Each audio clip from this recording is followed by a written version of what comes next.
اهلا وسهلا متابعتي الوفيات. نتمنى تكونوا في احسن الاحوال. نلقاكم في هذا الفيديو صحه جيده ان شاء الله، دائما في اطار المعسرات الرمضانيه. اليوم ان شاء الله جيتكم بالبريوات والمحينشه ولي سيجار.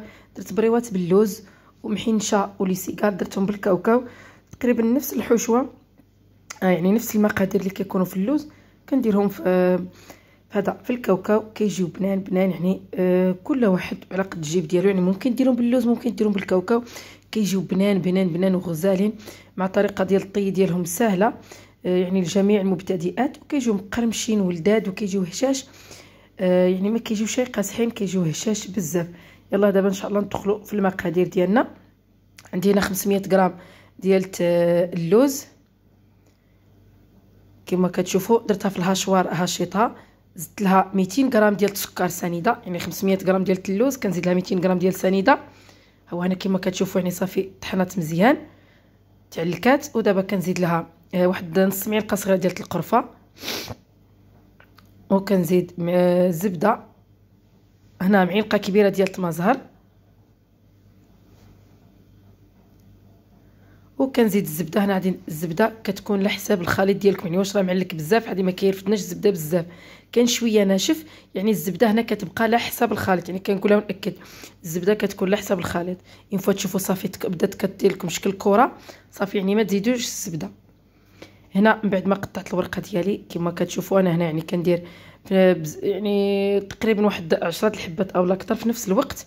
كندهن ديك الورقه ديالي مزيان بالزيت، ما ندهنوش بالزبده باش ما ترطابش. كندهنوا دائما الورقه ديالنا بالزيت كما كتشوفوا. هاي حطيت الكره، القياس ديال الكره درت فيهم 12 غرام، يعني 12 غرام في البريوه. دائما يعني كنشدوا الفيديو كيشرح راسو، يعني الطريقه ديال الطي للمبتدئات. هنا يعني كنت حصه التلميذات ديالي، داكشي علاش كتشوفوا يعني داكشي غير بشويه كنوريهم.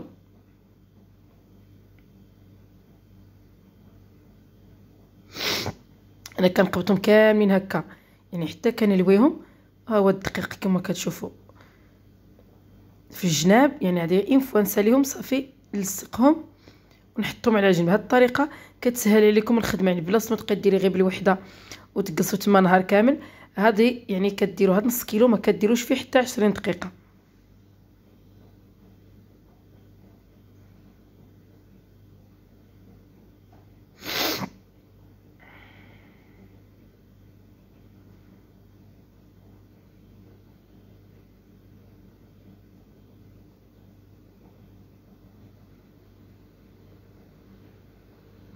كما تشوفوا ها هما بعد ما كملت التشكيله ديال البريوات. دابا غادي ندوز للمحنشه. هادي انفوا هكذا يعني ضروري ما تلصقوهم مزيان مزيان، يعني هكذا بالخليط ديال الدقيق والماء، يعني تلصيقه ديال الدقيق والماء ضروري منها. يعني الا ما لصقتهمش انفوا كديروهم في المقله كيتحلوا. انا غادي نساليهم ونخليهم واحد الساعه تقريبا كينشفوا في الهواء، يعني باش ما تحلش ديك، باش ما يتحل لكمش اولا يطرطقوا لكم في المقله.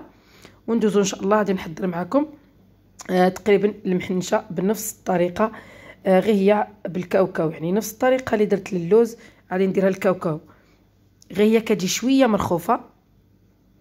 يعني في بلاصه ما نوريكم عاد يعني نطحنوا الكاوكاو مع السكر، يعني نفس الطريقه اللي وريت لكم في الاول كنديروها. يعني كنزيدوا له القرفه شويه، واحد المعلقه ديال المزهر يعني نص كيلو، وكنجمعوه بالزبده تكون بحراره المطبخ هكذا. والقياس نتاع الكاوكاو هنا درت فيه 10 غرام، يعني كتجيو محنشه صغيورين وكيجيو قد. ها هي الخدمه، يعني كتكون واحد شويه مزيره كما كتشوفوا. القنات كيبقاو خاويين ضروري كنبسطها هكذا غير واحد شويه بالصبعان ديالي بحال كنوقفها.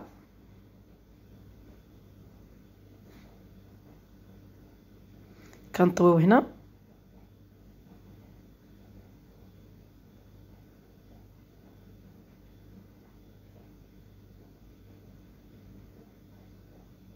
هو يعني كتاخذ شكل حلزوني، يعني بسيطه بزاف. كيبقى لنا هاد الجنيبه في الاخير.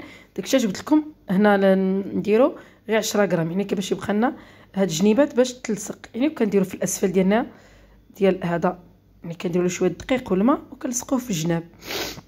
كما كتشوفوا انا راه عندي الورقه الكبيره ديال البسطيله قسمتها على 4، وضروري ما تكون الورقه ديالك البسطيله يعني تكون طريه، يعني تما كيخدم عليك حتى كتوجدي العقده وديري الميزان ديالك، يعني القياس نتاع هاد الكرات ديال الكاوكاو، عاد تمشي تجيبوا الورقه البلديه. يعني ما كتخدمش بالورقه ديال الاسواق الكبرى، يعني كتخدم بالورقه البلديه باش تساعفكم وتساعدكم، يعني باش تلوى هكذا على شكل حلزوني. هي ضروري ما تنشف واحد الساعه اولا جوج السوايع مزيان باش ما تطرطقش، سوا درتوها في الفران سوا في المقله. دابا غادي ندوز هنايا نقليو البريوات ديالنا. الزيت يعني كانت درت الزيت بكميه كبيره، كتكون الزيت سخونه والنار مهيله شمعه. يعني هذه ضروري من لي زاستيوس باش البريوات ديالكم يطيبوا هذا مزيان ويجيكم مقرمشين. خاص النار تكون مهيله وتبقاو كتقلبوا فيهم حتى كياخذوا داك اللوين اللي راكو باغيين. كما شفتوا راني كنت على العسل ديال الدار كتكون غزاله، كتكون قاصحه، يعني باش المعسلات تلصق فيهم العسل خاص ضروري تكون قابطه راسها.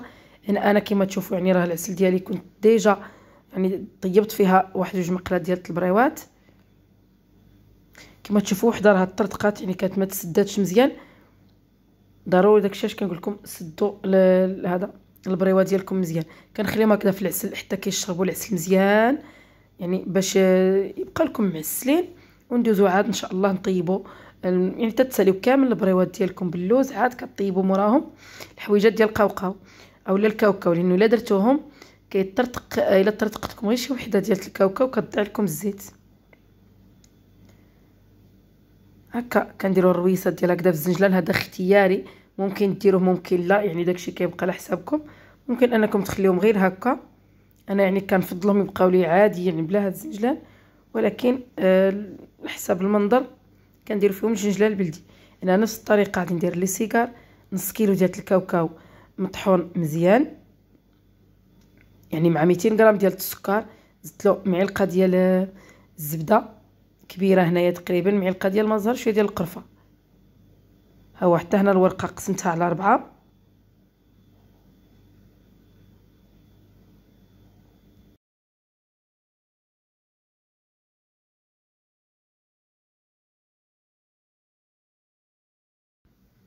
ها هو وحده نديرها معكم اخرى.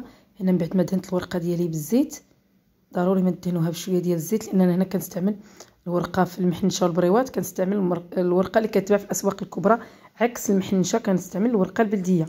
كندهن هكذا بشويه الدقيق ونلويها، يعني لي سيجار اسهل بزاف، يعني بالبريوات اولا المحنشه، وكيجيو لذاد بزاف. حتى هما نفس الطريقه، يعني الزيت تكون سخونه والنار مهيله باش يتقرمشوا وطيب الورقه حتى من الداخل، يعني ما يتخطفوش ويبقاو رطبين، يعني اي فوا يباتوا يرطبوا. يعني ضروري تكون النار مهيله وتبقاو بشويه هكذا معهم مره كتحركوا فيهم حتى كيتقرمشوا وياخذوا داك اللوين اللي رانا بغينا، ونطفيهم ان شاء الله في العسل. انا يعني غادي نبقى هكذا حتى كنسالي، يعني اين فوا كنطيب واحد المقله كنطفيها في العسل حتى كتشرب العسل مزيان. والطريقه ديال الاحتفاظ ديالهم سهله، يعني جميع انواع المعسلات بعد ما كيطيبوا يعني كيستقطروا بالعسل، كنخليهم حتى كيبردوا، كنجيب العلب كتحطوا يعني الطبقه ديال البريوات اولا لي سيجار اولا اي نوع ديال المعسله، كديروا واحد البلاستيك غذائي، كديروا الطبقه الثانيه على داك البلاستيك غذائي حتى كتساليو، تسدوا العلبه ديالكم مزيان وديروها في الكونجيلاتور. يعني الوقيته اللي كتبغيو كتجبدهم غير واحد نص ساعه كيكونوا واجدين معكم، يعني وكيبقاو هكا معسلين، لانه العسل ديال الدار كتبقى لاصقه مزيان في هذا في المعسلات. دابا غادي ندوزو نحضروا هكذا المحنشه بنفس الطريقه. من بعد ما نشفت مزيان، ضروري كنأكد عليكم المحنشه خاصها تنشف من ساعه حتى لجوج سوايع او اكثر باش ما تطرطقش معكم في المقله اولا الفران. انا كنفضل المحنشه هكا في المقله، كتعجبني كتجي غزاله، يعني كتجيني مقرمشه على اللي كنديرها في الفران. وداكشي كيبقى على حسب الاختيار ديالكم. انا يعني كنفضل المعسلات يطيبوا في الزيت، يعني كيجوني مقرمشين. نفس الطريقه هو طفيتهم في العسل ونخليهم حتى يتشربوا العسل مزيان، ونصفيهم ونحطهم هكذا في علب تكون محكمه الاغلاق، يعني كنفرق بيناتهم بكيس بلاستيكي اولا البلاستيك الغذائي، وكندخلهم للمجمد كيبقاو هكاك معايا يعني معسلين. يعني الوقيته اللي بغيتو كتجبدوا الكميه اللي راكم باغيين. نتمنى الفيديو ديالي ان شاء الله يكون نال الاعجاب ديالكم، ما تنسونيش بلي لايك وبالبارطاج مع الحباب والصحاب اذا عجبكم الفيديو بالطبع. فضلا وليس امرا، اللي زار القناه ديالي لاول مره نتمنى ان يشترك معايا بالضغط على زر الجرس ابوني اللي كيكون اسفل الشاشه. ما تنسونيش بلي لايك والتعليق البناءه ديالكم. ولي لايك هما اللي كيطلعوا الفيديو يعني باش يتشاف واحد، يعني كتكون فيه واحد المشاهده زوينه باش ما نبقاش نعجز انني نحط معكم فيديوهات. الى اللقاء، الى فيديو قادم بحول الله.